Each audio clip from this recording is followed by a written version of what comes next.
झारखंड कुशवाहा महासभा के बिरनी प्रखंड अध्यक्ष राजेश वर्मा ने एक प्रेस विज्ञप्ति जारी कर कहा कि वर्तमान समय में विभिन्न राजनीतिक दलों के द्वारा झारखंड प्रदेश में कुशवाहा समाज को राजनीतिक भागीदारी से जिस तरह से वंचित किया जा रहा है, जिसका कुशवाहा महासभा घोर निंदा करती है। 2024 के लोकसभा चुनाव के लिए भारतीय जनता पार्टी की पहली सूची जारी की गई है। वह दुर्भाग्यपूर्ण है। कमोवेश यह हाल दूसरे दलों का भी रहने वाला है। देश के अन्य प्रदेशों में कुशवाहा समाज को विभिन्न दलों के द्वारा लोकसभा और विधानसभा में प्रतिनिधित्व मिल रही है, लेकिन झारखंड प्रदेश में लोकसभा और विधानसभा में प्रतिनिधित्व शून्य है।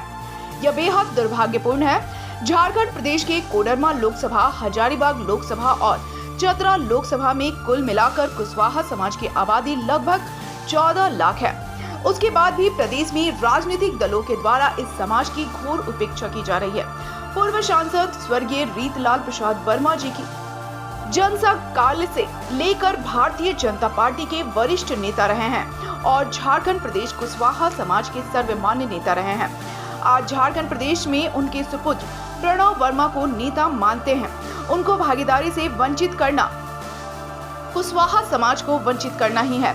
भारतीय जनता पार्टी के राष्ट्रीय अध्यक्ष महोदय जेपी नड्डा, प्रदेश अध्यक्ष माननीय बाबूलाल मरांडी से कुशवाहा समाज आग्रह करती है कि झारखंड प्रदेश में रिक्त लोकसभा चतरा से युवा नेता प्रणव वर्मा को प्रत्याशी बनाया जाए, जिसके कारण कि तीनों लोकसभा और 18 विधानसभा में कुशवाहा पूर्व के भांति भारतीय जनता पार्टी को संबल प्रदान कर सके और माननीय मोदी जी के 400 पार के अभियान में बढ़ चढ़कर भूमिका अदा कर सके।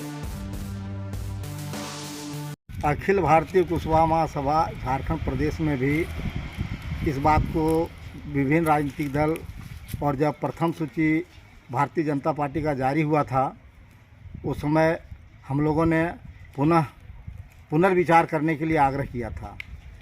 और कुशवाहा महासभा का कहना है कि अन्य भी जो दल हैं, जो आजकल में जो सूची जारी होने वाला है, उसमें भी हम लोग कह रहे हैं कि भाई हमारे समाज के जो नेता आपके पार्टी में हैं, उनको आप उचित प्रतिनिधित्व दीजिए। लेकिन ये सच भी है कि पूरे झारखंड प्रदेश कुशवाहा में रीतलाल बाबू के दिवंगत होने के बाद आज कुशवाहा का कोई लीडर है पूरे प्रदेश में, तो उसका नाम श्री प्रणव कुमार वर्मा है। और दुनिया को पता है कि वो बहुत सीधे सरल व्यक्ति हैं, आचरण से मजबूत आदमी हैं। दूसरी बात ये रह गई कि हाँ, एक चीज़ है कि उनके पास आर्थिक संसाधन नहीं है, लेकिन उनके पास जनाधार है। हम पुनः भारतीय जनता पार्टी से आग्रह करते हैं कि जो रिक्त सीट है चतरा लोकसभा, वहाँ पर प्रणव कुमार वर्मा जी को दिया जाए, ताकि ये 3 लोकसभा और आज ही नहीं, लोकसभा ही नहीं, 18 विधानसभा में उसका लाभ भारतीय जनता पार्टी को मिलता रहा है और मिलता रहेगा। और अगर ऐसा नहीं हुआ तो कुशवाहा समाज बाध्य होगी और एक बड़ा वर्ग जो सदैव से भारतीय जनता पार्टी के साथ रहा है, निश्चित तौर पर बाध्य होगी। और हम लोग उसका इंतज़ार कर रहे हैं और 10 तारीख को हम लोग पुनः एक प्रेस कॉन्फ्रेंस जिला में करेंगे और उसके बाद अगर सम्मानजनक हम लोग के साथ राष्ट्रीय पार्टी, प्रादेशिक पार्टी विचार नहीं करती है, तो निश्चित तौर पर कुशवाहा समाज कुछ ठोस निर्णय लेने के लिए बाध्य होगा। जोहार। उनका मीटिंग का क्या उद्देश्य था? उद्देश्य यही था कि जो बीजेपी के द्वारा 11 लोकसभा सीटों पर प्रत्याशी का नाम का जो घोषणा किया गया, उसमें कुशवाहा समाज का एक भी नाम नहीं है। और मतलब कुशवाहा समाज का मतलब जो है सो प्रत्याशी का संख्या जो है 0 रखा गया।